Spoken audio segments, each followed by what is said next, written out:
I have always been fascinated by the parable of the 10 virgins, and yet it seems to be one of the most misunderstood and misinterpreted portions of Scripture.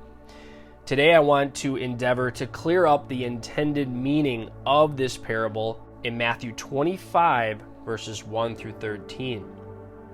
Then the kingdom of heaven shall be likened to 10 virgins, who took their lamps and went out to meet the bridegroom. Now 5 of them were wise, and 5 were foolish. Those who were foolish took their lamps and took no oil with them. But the wise took oil in their vessels with their lamps. But while the bridegroom was delayed, they all slumbered and slept. And at midnight a cry was heard, Behold, the bridegroom is coming, go out to meet him. Then all those virgins arose and trimmed their lamps. And the foolish said to the wise, Give us some of your oil, for our lamps are going out. But the wise answered, saying, No, lest there should not be enough for us and you, but go rather to those who sell and buy for yourselves. And while they went to buy, the bridegroom came, and those who were ready went in with him to the wedding. And the door was shut.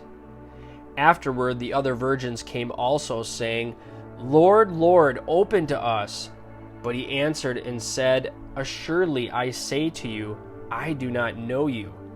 Watch therefore, for you know neither the day nor the hour in which the Son of Man is coming. David Turner comments on this section, quote, comparing Matthew 25 verse 5 and Matthew 24 verse 48, links the lesson of this parable to that of the evil slave. In both cases, there is a delay in the return of Jesus. Matthew 25 verse 5 says, Now while the bridegroom was delaying, they all got drowsy and began to sleep. In Matthew 24 verse 48 it says, But if that evil slave says in his heart, My master is not coming for a long time. But the two reactions to this delay are opposites. And these opposite reactions teach a crucial lesson. The evil slave is irresponsible because he overestimates the delay of the master's return. He is surprised by the master's seemingly early arrival.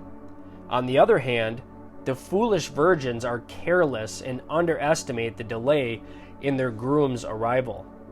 The evil slave's lackadaisical approach to the master's return is similar to the generation of Noah and the homeowner, neither of whom expected an imminent event. But the foolish virgins took readiness to the extreme and did not plan for any delay. From these opposite errors, the church learns that it cannot know the time of Jesus' coming. It can assume neither an immediate nor an eventual return. Christians must constantly expect Jesus while they persevere in obedience and mission. The duties of constant readiness and future preparedness must be held in dynamic tension if the church is to be faithful to the teaching of its master. Those who do not exhibit constant alertness jeopardize not only their present opportunities for effective service to Jesus, but also their eternal destiny. End quote. So, brothers and sisters, the historical setting of this parable can be known with a fair amount of certainty. In describing a first-century Jewish wedding, D.A. Carson, in the Expositor's Bible Commentary, describes the setting this way.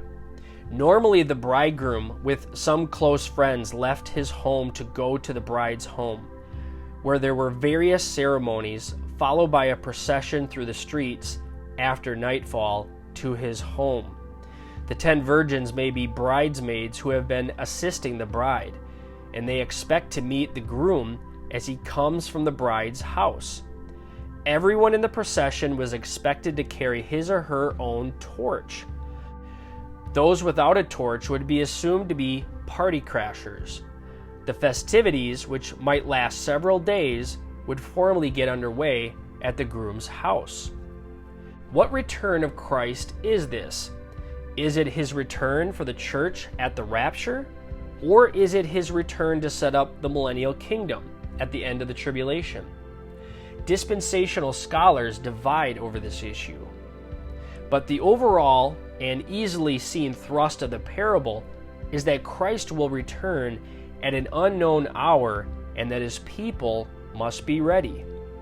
Being ready means preparing for whatever contingency arises in our lives and keeping our eyes fixed on Jesus at all times while we eagerly await his coming.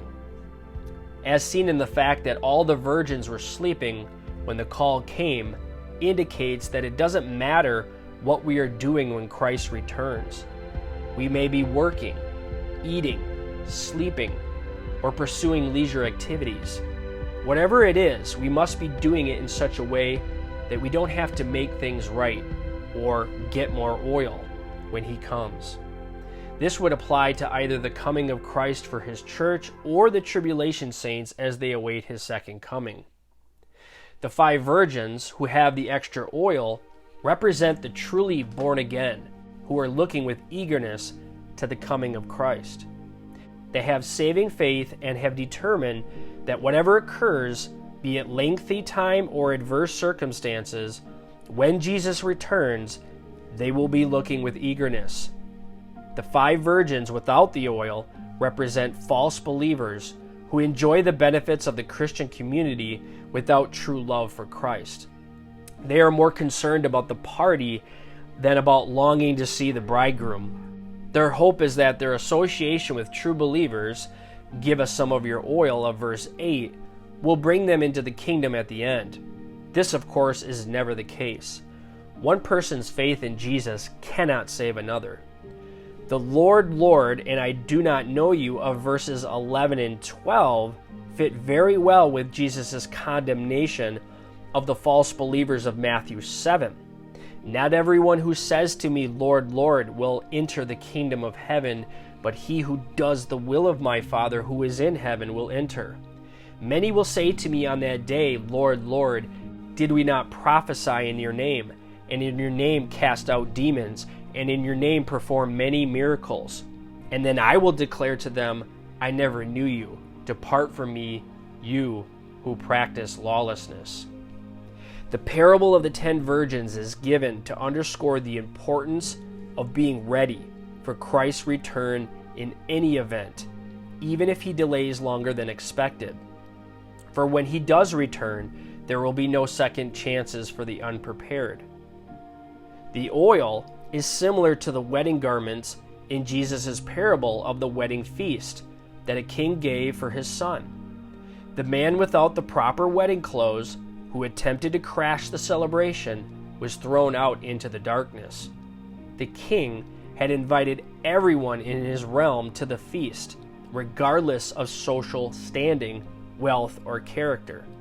He made every effort to see that no one was excluded, sending out his servants into every obscure part of the country. The only condition for attending the feast was the wearing of the wedding clothes provided by the king, symbolizing the divinely bestowed grace apart from which no person can come to God. Because that presumptuous, self-satisfied man would not allow himself to be attired in the king's clothing, he was rejected.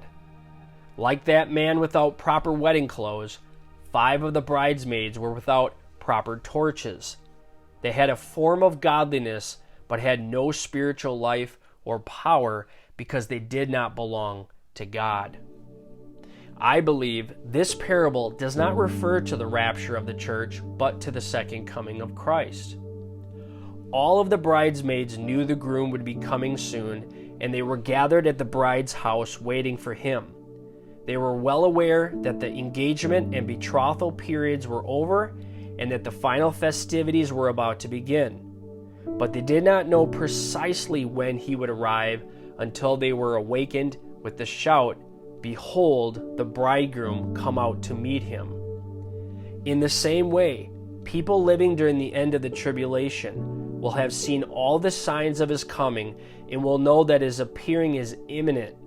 But they will not know the moment of his arrival until they see him coming on the clouds of the sky. Matthew 24, verse 30.